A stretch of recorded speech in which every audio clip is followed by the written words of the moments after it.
Oke, Shalom, selamat sore. Kita ketemu lagi dalam sejarah Alkitab. Kita mau melalui sejarah Alkitab ini membuat kita lebih mudah memahami firman Tuhan.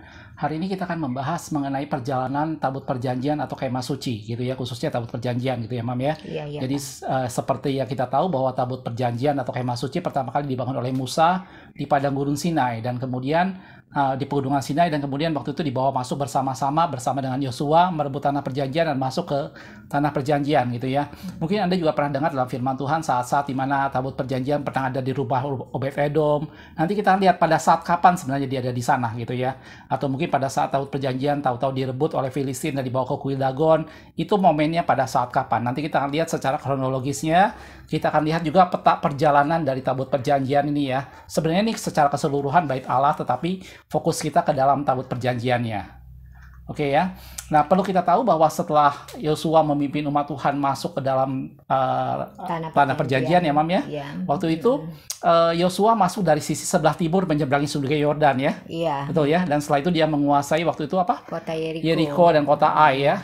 Dan kemudian dalam firman Tuhan pada waktu itu, kota pertama yang dijadikan tempat untuk tabut perjanjian di sana adalah kota Silo. Gitu ya. Mungkin kita bisa lihat ayatnya, Mam, kota Silo, Mam. Iya, di Yosua 18 ayat 1, Pak. Oke. Ya, di situ dikatakan, maka berkumpullah segenap umat Israel di Silo, lalu mereka menempatkan kemah pertemuan di sana karena negeri itu telah takluk kepada mereka.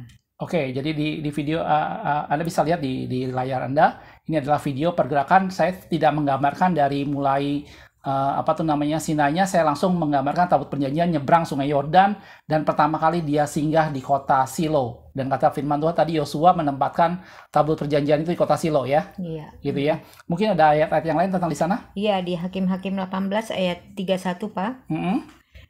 Dikatakan bahwa demikianlah mereka menempatkan bagi mereka sendiri patung pahatan yang telah dibuat Mika itu, dan patung itu ada di sana selama rumah Allah ada di Silo. Iya, betul ya. Dan di Silo ini cukup lumayan lama, sampai dengan pada masa Samuel atau Imam Eli juga masih di Silo ya. Iya, di gitu ya. 1 Samuel 1. 1 Samuel 1. Iya, 1 Samuel 1 ayat 3, Pak. Ayat 3 ya. Iya, di sana dikatakan orang itu dari tahun ke tahun pergi meninggalkan kotanya untuk sujud menyembah dan mempersembahkan korban kepada Tuhan semesta alam di Silo. Iya. Ini cerita tentang Hana ya, Ibu Samuel. Iya. Dan kemudian waktu itu juga Imam Eli menjadi imam di Silo ya waktu itu ya. Iya, betul dengan sekali. anak-anaknya Hofni dan Finehas. Jadi Anda bisa lihat di layar ini adalah gambar pergerakannya dari luar tanah perjanjian sampai dia masuk dan berdiam di kota Silo. Kota Silo ini relatif cukup lumayan lama. Gitu ya, di kota Silo lah tabut perjanjian atau kemah pertemuan pertama kali ada di sana, tapi masih dalam bentuk kemah ya, Mam ya. Iya. Jadi belum ada bangunan, gitu ya. Nah, setelah itu kemudian ada peristiwa pada waktu itu terjadi pertempuran dengan orang Filistin ya, Mam ya. Orang Filistin yang terjadi di Apek, di sekitar Ebenezer waktu itu dibilang ya. Betul. Gitu ya. Dan akibat itu mereka mengalami kekalahan ya. Iya, mereka mengalami kekalahan, Pak, sehingga mereka meminta supaya tabut Allah itu dibawa untuk berperang, Pak. Untuk menemani mereka di peperangan ya, itu menimbulkan semangat mereka gitu ya. Jadi dan pada waktu tabut datang ke sana mereka bersorak-sorai gitu ya. Benar, iya. Gitu ya. Jadi kalau kita lihat di 1 Samuel 4 ayat 1-2 di mana di situ dikatakan bahwa orang Israel kalah perang dengan orang Filistin.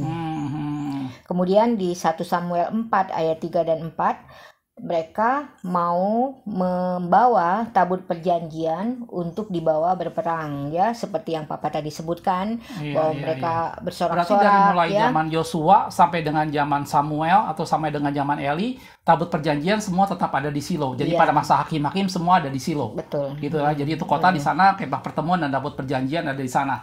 Kemudian pada pertempuran dengan Filistin, kemudian mereka meminta supaya dibawa ke peperangan, dan orang Filistin pada saat itu takut juga, Pak. Tapi kemudian mereka kalah, Pak. Kemudian mereka kalah. Pada saat itu anaknya Imam Eli yaitu Hofni dan Pinehas mati terbunuh.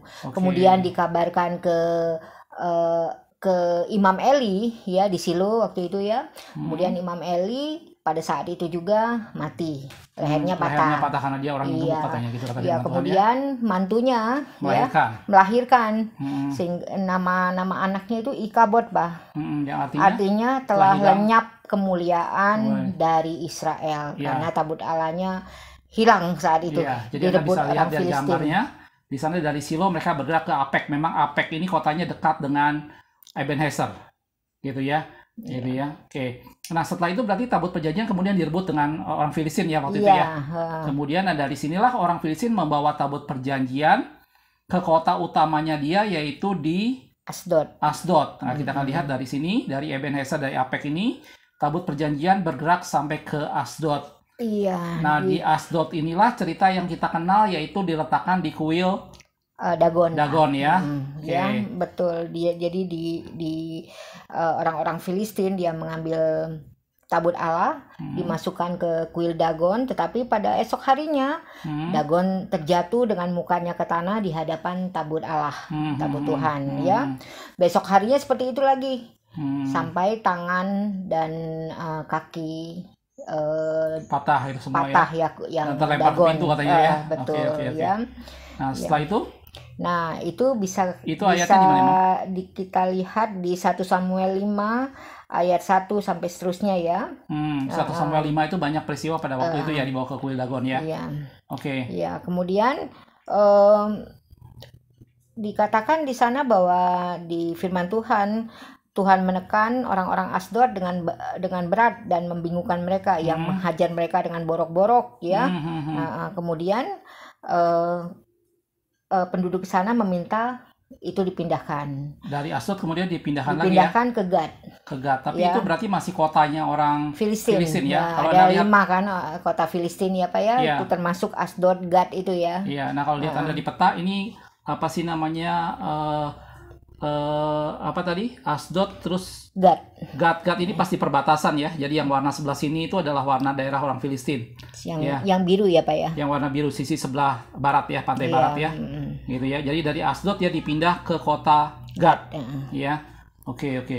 Ya. Terus apa peristiwa yang terjadi di kota Gad? Iya, di kota Gad kita bisa lihat di 1 Samuel 5 ayat 8. Di sana dikatakan bahwa penduduk di sana juga akhirnya timbul borok-borok pada mereka. Ya. Kemudian akhirnya mereka memindahkan lagi ke kota Ekron.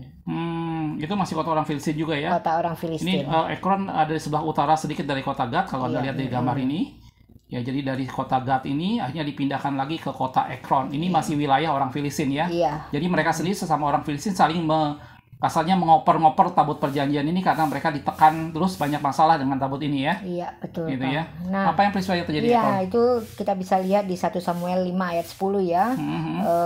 Di sana orang Ekron karena udah mendengar berita bahwa orang di Asdod dan Gad sangat menderita ya, sehingga mereka berteriak juga. Mereka memindahkan tabut Allah Israel untuk mematikan kita dan bangsa kita, mereka bilang gitu. Jadi sehingga raja-raja orang Filistin itu berniat untuk mengembalikan. Jadi setelah dari Asdod, Gad, dan di Ekron akhirnya mereka memutuskan ini nggak bisa lagi ada di daerah Filistin. Iya, jadi selama mereka kurang lebih 7 bulan Pak. 7 bulan ada di daerah Tabut Filistin Allah ya. ada di daerah orang Jadi Filistin. dia pindah-pindah 3 kota itu tadi ya. Oke. Ya. Nah, terus udah gitu di Ekron inilah akhirnya mereka berupaya untuk mengembalikan, tapi waktu itu dikasih lembu ya, untuk menuntun mereka mau kemana gitu ya. 5 raja Filistin tersebut Pak, itu memberi persembahan menuntun lah gitu loh, menuntun iya. tabut Allah. Tabut Allah itu dibawa dengan lembu, 2 ekor lembu yang dipasangkan pada kereta.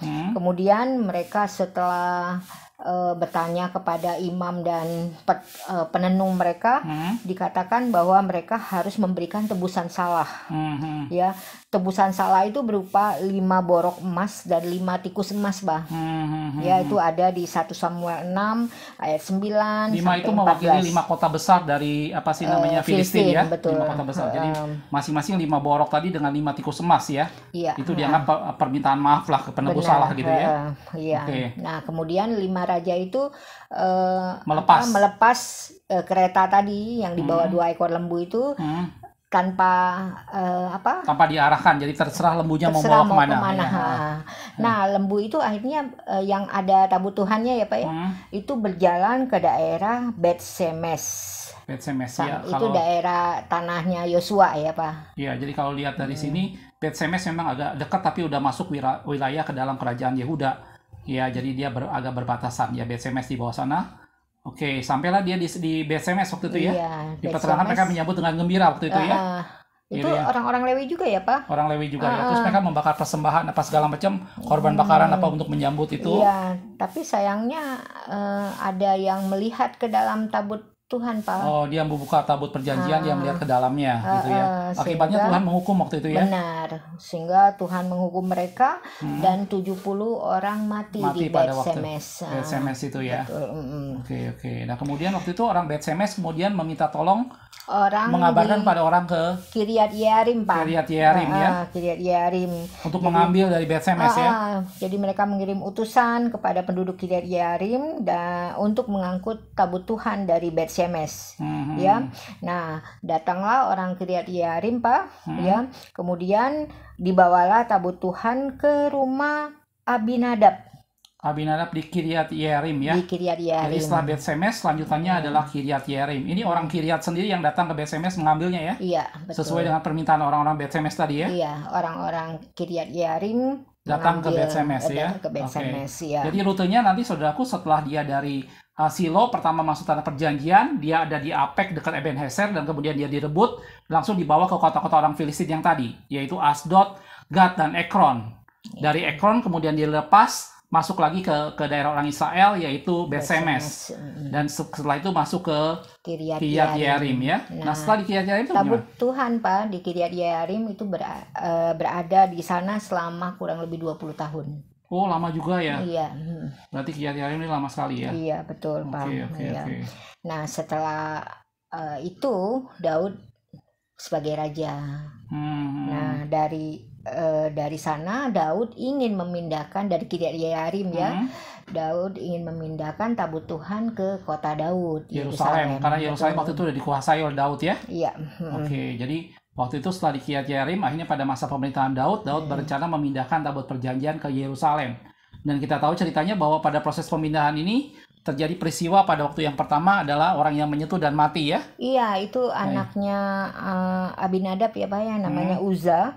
Itu kereta yang membawa tabut Tuhan tuh akan tergelincir sehingga dia memegang kereta tersebut. Tapi Tuhan murka sehingga mengakibatkan Uza itu mati seketika. Itu. Akibatnya di sanalah tabut Tuhan akhirnya dititipkan dulu di rumah Obed-Edom.